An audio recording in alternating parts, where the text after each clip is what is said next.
Salam sejahtera bagi saudara-saudari yang terkasih di dalam Kristus. Judul renungan kita pada hari ini adalah bagaimana merubah waktu yang terbuang sia-sia menjadi berguna. Saudara menyadari akan kenyataan bahwa kita telah diberikan suatu tugas besar dan bahwa untuk melaksanakannya adalah sangat singkat, sehingga oleh karenanya kita harus belajar merubah waktu yang terbuang sia-sia menjadi berguna. Ada orang pernah mengatakan bahwa secara rata-rata lebih dari separuh hidup manusia dan tenaga dihambur-hamburkan pada pembicaraan-pembicaraan yang sia-sia dan di dalam mengawasi orang-orang lain. Oleh karena itu salah satu keperluan kita yang terbesar ialah supaya kita belajar mengawasi lidah kita supaya memeliharakan hidung kita dari semua urusan orang lain, untuk dapat mengumpulkan waktu dan tenaga, damai dan keutuhan. Adalah baik diingat juga, bahwa lidah kita telah dikaruniakan kepada kita untuk maksud membicarakan kebenaran Allah serta pujiannya, dan tenaga kita untuk memberitakan kebenarannya dan untuk membawakan berkat kepada umatnya. Hendaklah kita berbicara dari hal prinsip-prinsip yang berasal dari sorga, dan hendaklah kita bekerja untuk prinsip-prinsip ini. Jika saudara secara kebetulan melihat atau mendengar bahwa seseorang sedang melakukan sesuatu perkara yang menurut penilaianmu yang terbaik adalah tidak pantas dilakukan oleh seorang Kristen, dan jika saudara mengira saudara dapat menolongnya, maka janganlah membuat diri Anda menjadi seorang pembawa berita untuk menceritakannya kepada setiap orang, melainkan supaya berbicara sendiri dengan orang yang bersalah itu. Janganlah membuat dirimu sendiri sebagai suatu ukuran bagi siapapun juga, dan janganlah memaksakan pendapat-pendapatmu kepada siapapun terkecuali kepada dirimu sendiri. Adalah bukan tugas siapapun juga untuk menjadi polisi bagi orang lain. Pahamilah bahwa tidak seorang pun berkewajiban untuk menyesuaikan hidupnya kepada standar dan tingkat ukuran tertinggi kepunyaan orang lain. Dengarlah olehmu apa yang dikatakan oleh Ilham, siapakah engkau ini yang menyalahkan hamba orang lain? Maka kepada tuannya sendirilah baik ia tegak atau jatuh. Tetapi ia akan ditegakkan, karena Tuhan berkuasa menegakkan dia, Roma 14 ayat 4. Maka oleh karena kamu tak dapat menegakkan orang lain, mengapakah kamu mencoba? Janganlah membuat banyak musuh oleh lidahmu. Berkawanlah dengan banyak orang, dan janganlah meletakkan perasaanmu hanya pada hujung jarimu. Jika kau lakukan juga, maka kamu sendirilah yang akan merasakan kehilangan banyak teman, kehilangan kegembiraan sosial, dan kehilangan kesempatan dan hak memenangkan banyak jiwa kepada Kristus.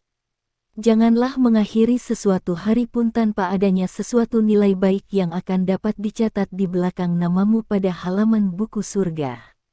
Janganlah salah menginterpretasikan pikiran orang lain. Berusahalah melihat dan menginterpretasikan segala perkara dengan cara yang benar, berikanlah kepada setiap orang suatu kesempatan. Perhatikanlah yang baik yang terdapat dalam diri setiap orang dan tutuplah matamu dari segala yang jahat. Hendaklah segala pembicaraanmu berpokok kepada meninggikan kebenaran Allah bagi hari itu. Inilah yang akan membuatmu sibuk berbicara dari hal sesuatu yang bermanfaat dan yang terpuji. Berpikirlah dan belajar, maka apabila kamu membicarakan agama, bagaimanapun juga jangan menjadi bosan. Teruskanlah dengan pembicaraanmu sejauh mana para pendengarmu masih mau mengikutimu. Janganlah kamu memberikan barang yang kudus kepada anjing, dan jangan pula dicampakkan mutiaramu ke hadapan babi, supaya jangan dipijak-pijaknya semuanya itu dengan kakinya lalu berbalik mencabik-cabik akan kamu. Matius 7 ayat 6. Lidah adalah sulit diawasi, dan kuping senantiasa suka mendengar. Olehnya itu adalah lebih baik bagimu jika engkau tidak sering berkunjung. Sering berkunjung hanyalah merupakan pemborosan waktu dan suatu cobaan untuk membicarakan bintik-bintik di mata orang lain dan mengabaikan balok yang ada di mata sendiri. Dimanapun Anda berada engkau dapat saja membuat sesuatu terselesaikan. Engkau dapat saja bekerja atau belajar. Tetapi apabila Anda berkumpul bersama-sama orang lain, maka dalam segala kesempatan itu engkau tak akan dapat berbuat sesuatu, melainkan sebaliknya merugikan dirimu sendiri dan orang lain.